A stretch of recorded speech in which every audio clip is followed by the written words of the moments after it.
The world's a dangerous place. Get the industry's original and most trusted laser sighting system from Crimson Trace. A laser and light systems will enhance your effectiveness and help keep you and your family out of harm's way.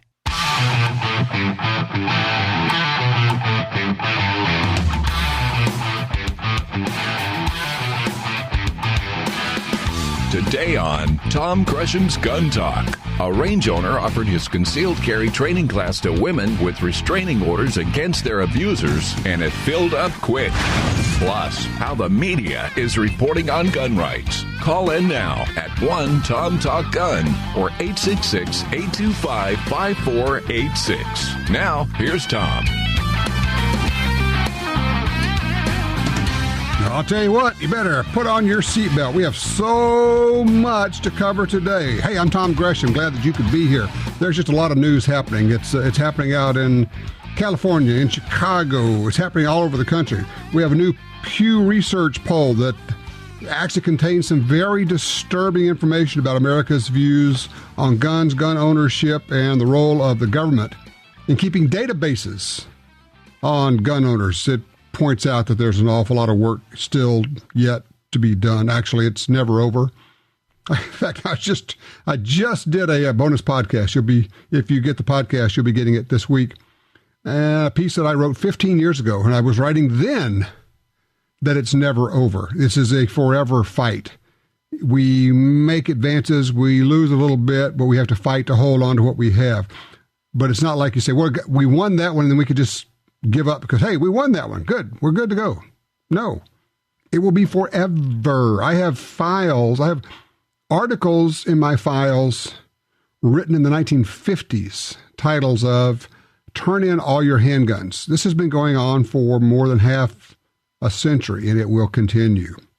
One of the people who have been fighting this for a long, long time, and he is a keen observer of the fight and also of the media coverage of this, is Richard Feldman. He has been involved in the firearms industry for a long time. Hey, Richard, how are you? I'm glad you could join us. Well, thanks so kindly for having me. I'm doing great. All right, give the name of the group, because I did not have that at hand. That your group, please. Independent Firearm Owners Association. And we're very active on Facebook. All right. And, of course, you've been at the NRA, at the ASSC, I've been in the firearms industry for decades now. Fair enough? Fair enough. Certainly in the fight. Exactly, in the fight. Actually, not the firearms industry as much as the firearms rights, the gun rights fight. So and one of the things that you do that I appreciate is that you connect dots a lot and help people understand. There's, as a friend of mine used to say, there's the story and then there's the real story. It's kind of like, okay, this is what's going on. This is what they're doing with one hand, but let me show you what they're doing with the other hand. And I appreciate that. And I really want to just invite you in to talk about generally, as much as we can. You get interviewed a lot by the media on guns and gun rights, and just your general impression overall of the general media, not gun media, when it comes to gun rights. Well, they're all over the board. I mean, to a degree that nothing's really changed. There are people in the media that actually think our way a little bit. There are mostly people in the media that oriented the other way. But within that group, the overwhelming chunk of them view themselves as journalists, and if you, sort of appeal to their ethical qualities of, there's a story here. Why don't you leave your biases aside and investigate the story? And if you can do that, and many of them can and will, if they're helped along. That's the problem. Sometimes we get confrontational on our side with the media. And, of course, they want that to happen because it makes good drama, but not terribly great explanation of our valuable and important points. It's not persuasive to get overheated on this. Question for you then. All right, so you get the questions that I get, the same ones, where they ask you the question that presupposes a falsehood. So because guns are used to kill blah, blah, blah, blah, blah, don't you think, that kind of thing. I've seen you do this. Explain how you handle that kind of a question. Well, of course, it depends on, whether it's a print interview or going to be a live TV show, or they can chop it up. So that's determinative right alone.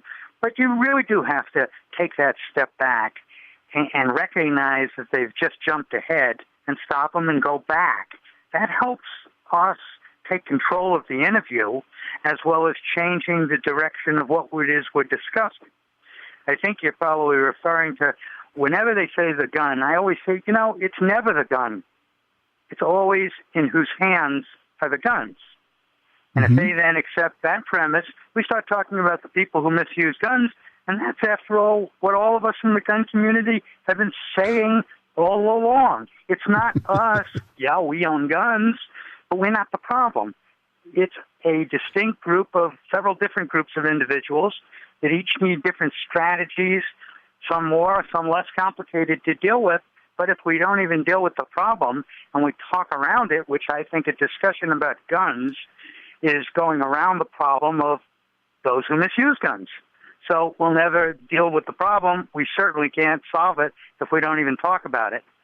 So all of a sudden, what I've done is change that discussion. Exactly. Hopefully. I'm reminded, Richard, of the guy that called in the show, and he said, "Well, you guys with guns, I don't understand you." I said, "Well, what's the problem?" He says, "Well, you guys with guns, that's the problem." I said, "Well, what is the problem?" He said, "Well, people with guns kill people." And I said, "Well, do you know anybody who owns a gun?" He said, "Well, yeah." I said, "Well, has that person killed anybody?" He said, "Well, no." I said, "So what you're having a real problem with it are people who misuse guns." He said, "Well, yeah." I said, "Well, guess what? That puts us all on the same side, doesn't it?" Tom, when I speak on college campuses, I always start, or almost always, with just the basic words, gun control and gun rights and the gun issue. And we, all of us to some degree, and certainly the other side, kind of confuse and obfuscate the issue by talking about one but discussing a different one. And that's really what you just asked. When someone wants to talk about guns, that's not what they really want to talk about generally. They want to talk about the misuse of guns. So if you go that step back, like you did, and put it in terms that lay the issue out, that we can discuss it, changes the outcome of the discussion. So when you're talking to reporters or media people, and certainly I know that there are some that walk in and they really do want to do a hatchet job on you, but a lot of times it's not so much that they want to destroy you as that they come in with such a wealth of misinformation, if there is such a thing, that they really have a hard time even asking unbiased questions. They don't even understand how biased they are as they walk in. Would that be fair? That's more than fair. It happens all the time. And even in those who really either are on the fence or on our side. I mean, we do it ourselves sometimes. I'm guilty of answering the question in a way that I really can't get out of it. We've all done that. And then you realize that you fell for the trap and you have to then take the step backwards anyway. What are some of the things that you say to try to break through? I know you must have some, and what I'm trying to do is give everybody who's listening some ammunition, if you will, intellectual ammunition when they're having a debate, when they're having a discussion, when they're talking about this, or maybe even, some people are going to be interviewed by the media. What are some tools that they can use? Well, the more you know about who's interviewing you and what the topic of discussion for that segment is, that's obviously going to be helpful, as you can kind of go over in your mind your own fact presentation and fact basis of that aspect of the gun issue. On the other hand, it's not infrequent for them to tell you one thing and sort of move in a different direction once they're there. You really have to know kind of what you're dealing with, and always remember that one of their tools is to get you angry. So when you understand that they're trying to make you mad, especially on TV, not so much in a press interview, it's much easier to stay calm when you realize they don't really mean it. They could care less. They're just trying to excite you. So always do what they don't expect you to do. If they say something about insulting your mother that you would normally get rather upset about, go the other way. Get very calm about it and go, well, did that happen to your mother? I mean, turn the question around, maintaining. After all, we represent the folks who own guns. And the last thing we want those on the fence, those who don't like us, they're never going to like us. Don't worry about them. Mm-hmm. Those that are in our camp, don't worry about them. They're in our camp. It's it's that group, whether it's 20%, 50%, sometimes some of one, sometimes some of the other. They're the ones we really have to convince, and then we win, always. Well, and you convince them as much by your manner as you do by what you say, don't you? Well, you're absolutely right, Tom. Everybody can understand this if you think about it as a witness in a trial. It's called their demeanor evidence. It's not what they say; it's how they appear. Are they sweating profusely? Are they avoiding the look of the interviewer? Are they looking down? I'm being as extreme as possible, but all those things in far more subtle ways come to the fore in a online television interview when really you're being tested. And, I get nervous still. Hopefully I get nervous. The day I stop getting nervous is the day I should stop doing them. That can be used to your advantage, being a little nervous. You're focused. You can do, but always maintain your cool and remember what message you ultimately want to deliver is that, hey, we don't have to get upset. After all, we're the ones with the guns. We're the good guys in this discussion. We're the ones who are actually putting forth gun safety Tom, training. When those folks kind of start pushing about, wouldn't we be better off if no one had guns? I always say to them, I once said this to a very senior aide of Mayor Bloomberg. If guns lead to all these horrible effects, why don't you lead by example and disarm the New York City Police Department and show us how much safer the city of New York will be? Show us. Lead by example. Is that what you'd like? And of course, no, I'm not twisting anything. If guns are such a terrible thing, why wouldn't we be better off if the one group that we could really control on this issue immediately is the police? But of course, nobody wants an unarmed security guard showing up in a crisis situation. I want the cavalry.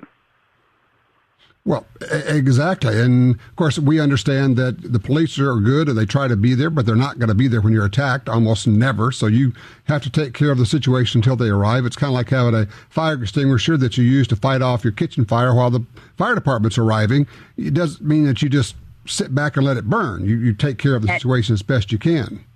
That's a great example, Tom, and I've used that one so often when people say, well, I don't see what you need to have a gun for. Are you expecting to be robbed? So I turn around and say to them, well, let me ask you, do you have a fire extinguisher at home? They almost always say yes. Do you expect to have a fire tonight? Well, no. Oh, you want you to have the right tool in case you needed it. Ah, I get it. Isn't that the same thing? And part of it is sitting back and, as you say, being calm and offering, sometimes you actually can get more done by asking another question. And I noticed that you've done that several times as you're in your explanations where you say, well, wouldn't it be? And you draw them into the conversation. I would say there's one other thing, Richard. I've seen you do this a lot. You fully appreciate the fact that while you are being interviewed by a reporter, you are not actually speaking to the reporter. You're using the reporter to speak to the audience. Well, you've probably heard me joke about that sometimes, that I think ultimately if you compare the media to a firearm, the media is a far more dangerous tool. But after all, as I might say to a journalist, I do look upon you and the media very much like a tool. If you know how to operate the tool, you can use that tool to benefit yourself and those who you represent and your side. And if you don't know what you're doing with that tool, God, it's awfully dangerous. And frankly, I think it is more dangerous than a gun. How can people keep up with your writings and your editorials, your opinion pieces, Richard? Well, we're pretty active on Facebook. And you can just go to the Independent Firearm Owners Association Facebook page. And that's where we're really quite active. And, we post a lot of unusual stories, frankly, on both sides. I post plenty of stuff that the other side pushes out. Sort of, we need to be aware of that almost as much as we need to hear, from our own side. We need both. No doubt. All right. Richard Feldman, thank you so much. Seeing you at the Gun Rights Policy Conference coming up in Phoenix. That's right. No, that's just next month, isn't it? End of September and last weekend in Phoenix. There you go. And by the way, for anybody who's never been, it's free. You got to get there. Go to the Second Amendment Foundation's website, saf.org, and you can sign up and go to the Gun Rights Policy Conference. You can see Richard, you can see me, and then you can see important people. So, but we'll introduce you to the important people. That's why I go. I want to meet all the leaders of the gun rights community. And there's always new ones, and it's important to have that network. Absolutely. Richard, thank you so much. I appreciate your time, my friend. You take care. All right, 866-TALK-GUN. That'll get you in here. We're talking about, range reports. Also, we've got a sheriff who says that he had cutbacks in his budget, so he okays all of the concealed carry applications now because, he thinks it just makes everybody safer. I'll have that story when we come back. 866-TALK-GUN.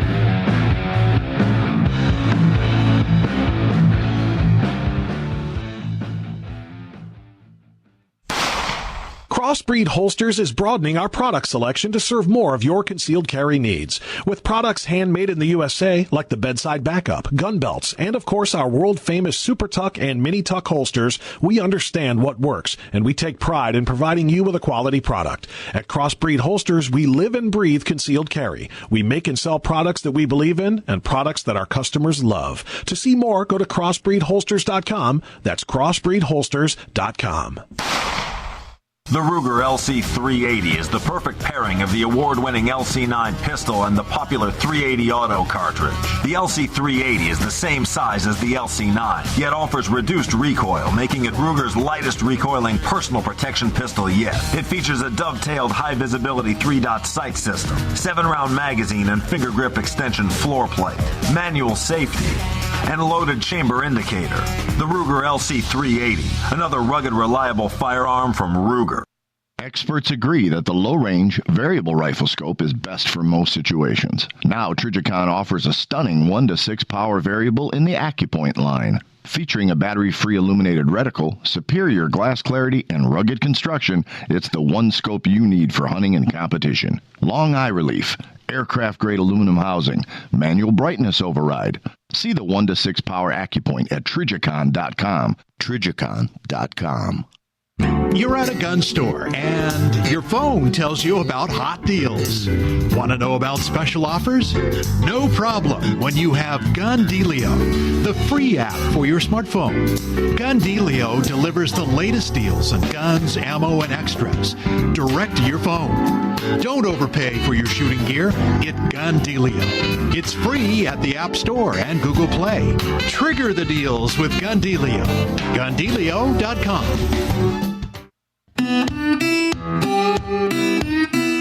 A great trigger can make you a better shooter.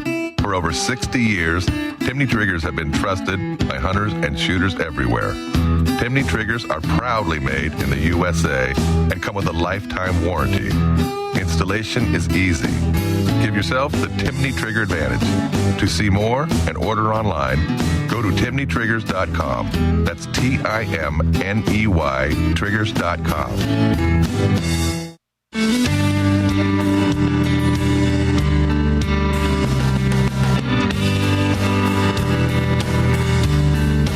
All right, back with the 866 Talk Gun. Tom Gresham here. Let's see, kind of the last gasp on this story about the African lion that was dubbed Cecil. And of course, you know that several airlines, Delta, I think, kicked it off, said that they will no longer carry legally acquired animal trophies from Africa. At which point, I promptly informed Delta that our company would not be using them anymore. Sent them a picture of the Million Miler tag that I have on my bag, which is being removed. But here's a great story. It said some African countries that allow hunting have criticized a decision by a number of international airlines to ban the transport of parts of animals killed in hunts. South Africa is disappointed at Delta Airlines' announcement this week that it will no longer accept lion, leopard, elephant, rhino, and buffalo trophies. The Environment Ministry said, quote, the decision by Delta Airlines to enforce a blanket ban fails to distinguish between the trade-in and the transportation of legally acquired wildlife specimens and the illegal exploitation and trade in wildlife specimens. The point being, of course, that what Delta says is we're going to ban carrying legal wildlife parts, and somehow that's going to affect the illegal killing of wildlife. It makes no sense at all. It's a feel-good deal, of course. So South Africa has been struggling to contain a record surge in rhino poaching, and poachers have slaughtered tens of thousands of elephants annually for their ivory around Africa in years. Neighboring Namibia also warned that a ban by airlines on trophy transportation will hurt its economy and conservation efforts that rely on revenue from hunters. Quote, this will be the end of conservation in Namibia, close quote. The Namibia press agency quoted the Environment and Tourism Minister. Once again, idiots at the airlines.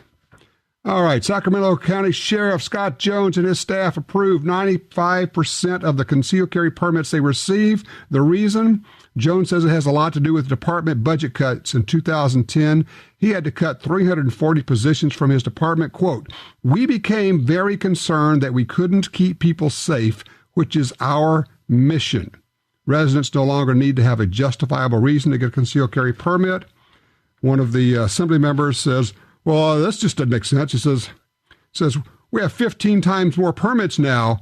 Are we 15 times safer? To which the sheriff said he has never had a gun-related incident with a concealed carry permit holder. Way to go, Sheriff Scott Jones, Sacramento County in California. 866-TALK-GUN. You got a range report?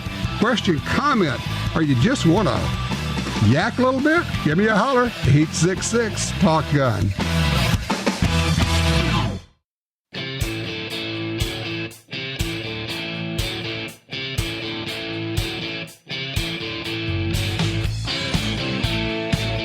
Covering all aspects of gun ownership every week on this fine radio station. You're listening to Gun Talk with Tom Gresham. I see. The firearms companies continue to leave states that are anti-gun. See the report here. Carr Firearms Group opens Pennsylvania headquarters. More than 200 people gathered August 11 for a ribbon-cutting ceremony at the grand opening of the Carr Firearms Group, Blooming Grove Township, Pennsylvania headquarters. Construction on the 40,000 square foot building began in May 2014. It's considered phase 1. Carr announced the move in July. So that's phase 1. They got phase 2 and 3 coming. Justin Moon, he is the head of the CEO. He says, we're very proud of the long and respected reputation of our 3 brands. We are also proud that our presence in the firearm industry supports the basic freedoms that each of us has because of the Second Amendment. Now is the time to focus on the future. Way to go, Carr. Getting the heck out of New York. Good move. Line 3, James is called in from Coos Bay, Oregon. James, thanks for calling. Hey, Tom. Hi, James. Ask you if you knew any people that had a training course for youth who want to go hunting with rifles. Ah, okay. How old are you? I'm 10 years old, and my grandparents are here with me. Okay. What you're going to need to do, or you want to take the Oregon Hunter Safety course or Hunter Education course, and you can find out all about that on the internet. Just if you go to do a Google search for Oregon Hunter Education, the first thing that pops up is the Oregon Department of Fish and Wildlife, and they have all the information there on doing the online course as well as being able to take a course locally and find an instructor. The other thing I would suggest you do, James, is go to a local gun store, and my guess is they're going to know who locally is teaching a firearms course, or rather a hunter education course. Thank you. That sounds. That'll work for you. Now let me ask you a question. Have you been hunting before? No, I haven't been hunting before. Well, what's your interest? How did you get interested in this? Well, my brother, he started getting knives so he could go hunting and skin his own deer. So he asked me if I wanted to go hunting with him sometime. And I said, yeah. Well, good. Yeah, it looks like I'm looking at the state, and Michelle is telling me the state probably has registration online as well. Yes, you can register for hunter education courses. They have the courses online as I'm looking at their website right now. So, yeah, it's the Oregon Department of Fish and Wildlife Youth Online Hunter Education Course, workbook option, and they've got it all online for you right there. So you'll be good to go. James, I appreciate it. I'm welcome to hunting. I think you're going to really enjoy it, and you're going about it the right way. Start off with the right instruction and have a good time out there. Thanks for calling. You take care. Steve's with us on line 2 out of Minnesota. Hey, Steve, you're on Gun Talk. Hey, Tom. Have a range report for you. Okay. A couple weeks ago, I had a chance to do some force-on-force training with John Farnham. Oh, that's the real deal. When you get with John Farnham, you get about as good as it gets. Well, I have you to thank because of all your message about get more and more training. And I was fortunate enough to do 2 3-day classes down at Gunsight over the last 2 years, which was a quantum leap in my skills. But then I started watching your first-person defender, and I realized there's a whole new world out there of training that I need to get exposed to. And we have an outfit here in town that REJ Firearms Training that brings in these world-class instructors like John Farnham, Mossad, from time to time. And so when that happens, when I saw John Farnham this year with Force and Force, I jumped on that one, and what an experience that was. All right, let me ask you, I'm going to ask you the leading question here, okay? Obviously, you had already decided to get training. You'd been to Gunsight a couple of times, so you learned how to shoot. You learned how to shoot in the square range and all of that. What was your aha moment as you did force-on-force training? 2 things. On the firearms handling, the first aha moment was all that training, front sight, kind of went out the window because the first few scenarios, I don't remember even seeing my front sight when I had to draw and fire. So that was the first aha moment. The second one was just fascinating to see how much more important you need the basis of the firearm handling skills. How important it was to the decision-making process as a threat started to unfold. Am I justified? What's the right tactical move? Do I draw? Do I move and draw? And what John did was great is he'd have 2 of us, the actors or subjects, guinea pigs in the scenario. And it might be the same scenario with each person. There's 16 of us, so you do it 8 times. Each time you change a little bit. In several scenarios, you don't draw. But in real time, with that stress, you've got to make the decision about what the right move is. And then afterwards, he will go through and interview, what did I see? What did I do? What was my thinking? Ask my fellow partner the same thing. And then ask the other participants the same thing. And then the actors.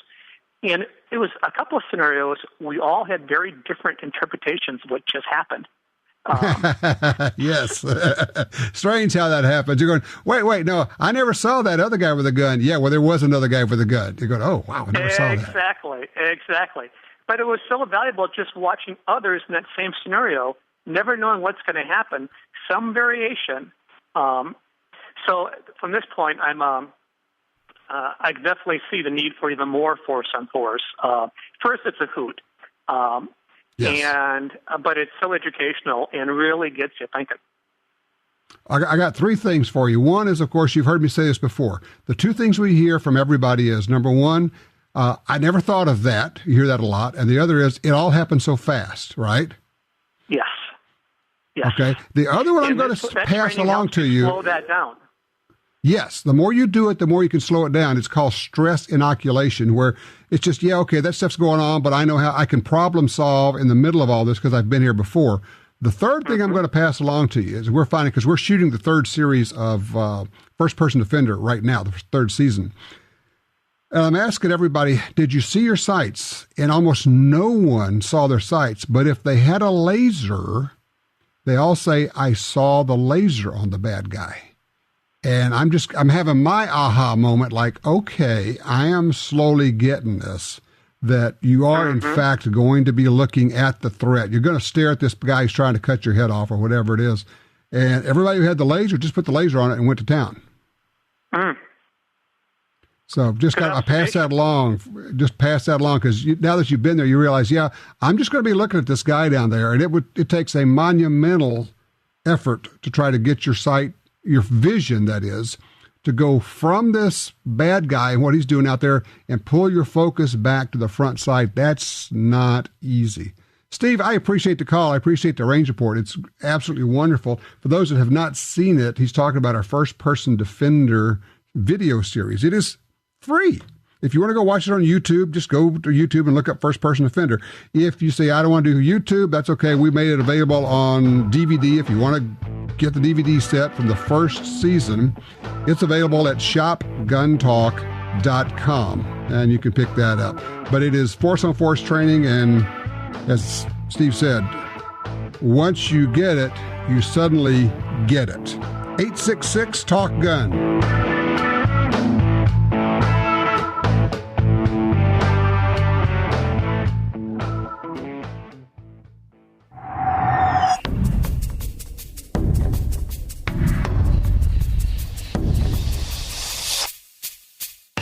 Smith & Wesson Bodyguards. Carry more comfortably, walk more confidently. When it comes to personal protection, nothing beats a Bodyguard. Choose the lightweight, compact, and concealable Bodyguard 380 pistol or the Bodyguard 38 revolver, both with a built-in laser sight. The Smith & Wesson Bodyguards. Carry more comfortably, walk more confidently. Be sure to watch NRA Freedom Friday from 8 p.m. to 11 p.m. with Freedom Fighters, American Air Gunner, ATSN Stop the Threat, Gun Talk TV, Championship Season, Guns and Gear TV. Watch NRA's Freedom Friday only on the Pursuit Channel, where we deliver the outdoors. In today's climate, you always need to be ready. Nothing will make you a more accurate or confident shooter than Crimson Trace laser sighting systems. Get the immediate, decisive advantage of the world's only grip-integrated laser sights. Shoot better. Stay safer. Call 800-442-2406 or visit crimsontrace.com for a free copy of our new laser training video, The Laser's Edge. For 36 years, the U.S. Sportsmen's Alliance has been fighting to protect hunting, fishing, and trapping for sportsmen from coast to coast. Today, we are under constant attack from extremist animal rights groups who want to end your ability to hunt in the U.S. Join us to protect our sporting heritage and our way of life outdoors. To join or for more information on how you can help, go to ussportsman.org. That's ussportsman.org. Attacks happen every day. How will you react? See real people put into real-life criminal attack situations on First Person Defender. Discover what works and what doesn't. Kidnapping, ATM robbery, home invasion, and other attacks. Learn how to save your life and the lives of your family. Get the entire first season on DVD at shopguntalk.com. Get prepared. Shopguntalk.com. Silencer Shop believes the world is loud enough. So we've made getting noise suppression for firearms easier than ever. All you have to do is visit a gun shop powered by Silencer Shop. And before you know it, noisy things like radio commercials will seem to be quieter. Help make the world a quieter place. Visit silencershop.com to find a dealer powered by Silencer Shop near you.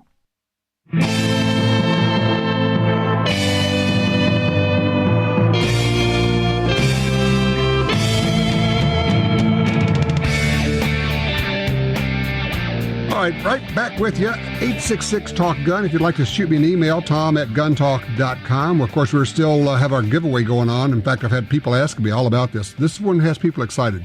We're giving away the fabulous Ruger Precision Rifle. Winner gets to choose his or her choice of caliber, .308, 6.5 Creedmoor, or .243 Winchester. Go to guntalk.com/win to take a look at the Ruger Precision Rifle. It is gorgeous. It is really something else. Gun Dealio, we have new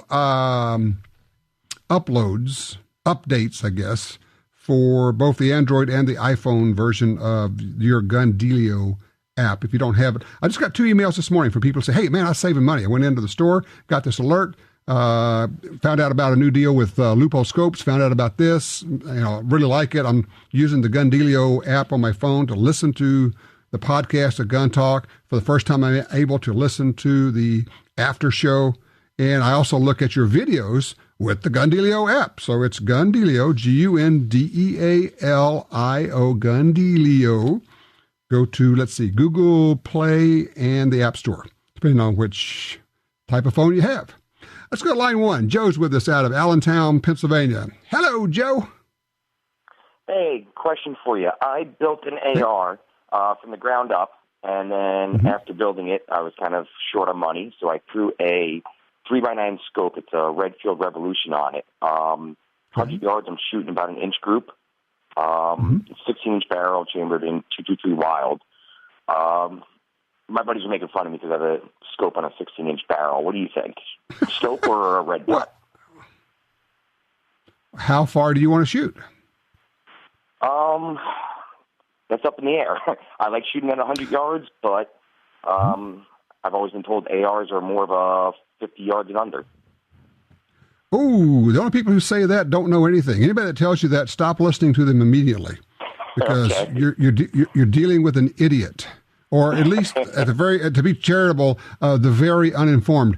I know a lot of people, I'm talking about a lot of people who shoot regularly in competition at 600 yards with ARs. If you go to Camp Perry, the national championships, they're shooting at 600 yards with an AR.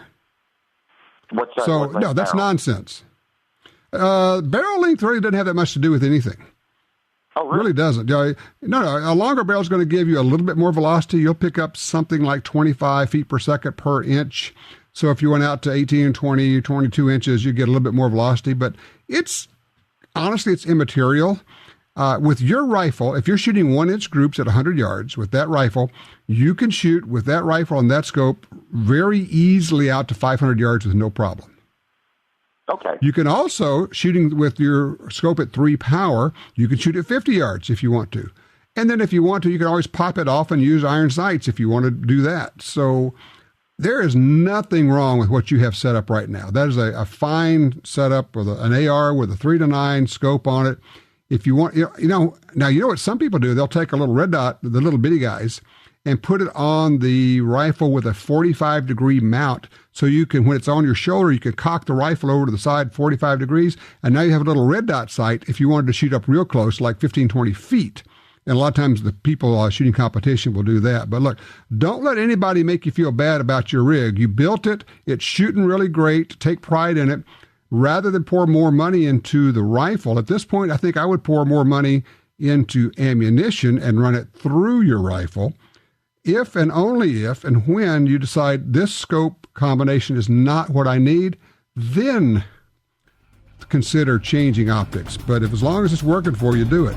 Oh yeah, get yourself some of that Slip 2000 lube. It will help keep your AR running. All right, 866-TALK-GUN. We have, a city is going to put a 5-cent per round tax on ammo. Outrageous.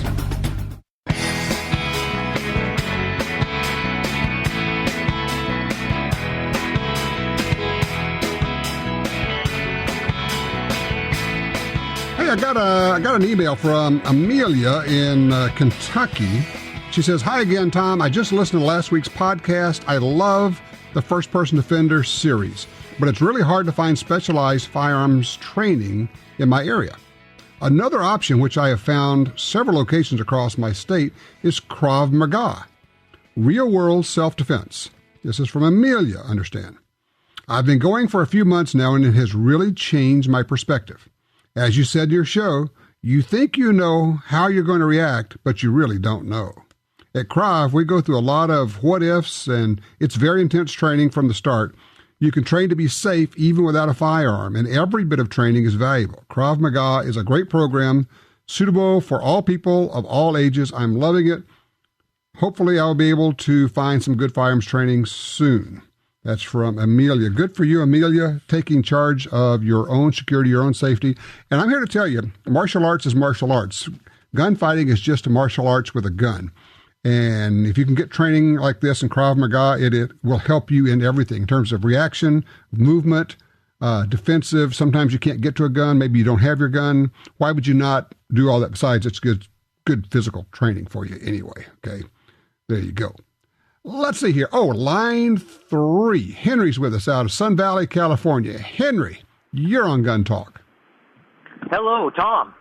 I'm wondering about California gun issues, and basically, what's going to happen in our state with just how strange and how much they proliferate these laws. It's like, did you hear about LA's 10-round move? Oh, yeah. You know, and it's not just a ban on the sale. Let me explain. LA just passed a law this week. It's not just a ban on the sale of magazines, of standard capacity magazines, those that have more than 10 rounds.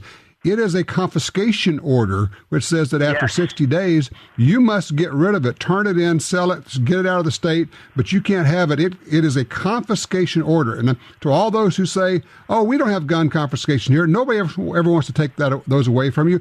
It is happening right now. So, yes, we are aware of that. But I can tell from your voice, all this stuff going on in California is getting you down, isn't it? It is. It really, I've gone to several stores now, and I'm basically, like, I refuse to buy one of those butchered ARs. I don't think they're really that safe. And I've never seen a 30-round or 20-round magazine in, like, 10 years. Or since I was a child. I personally have never seen them at a range. And I don't know why they make this law. Okay, so here's my thought for you. Yes, California is a mess. But there are a lot of people working on it, and I see that you're a member of the California Rifle and Pistol Association and the NRA. Those are good.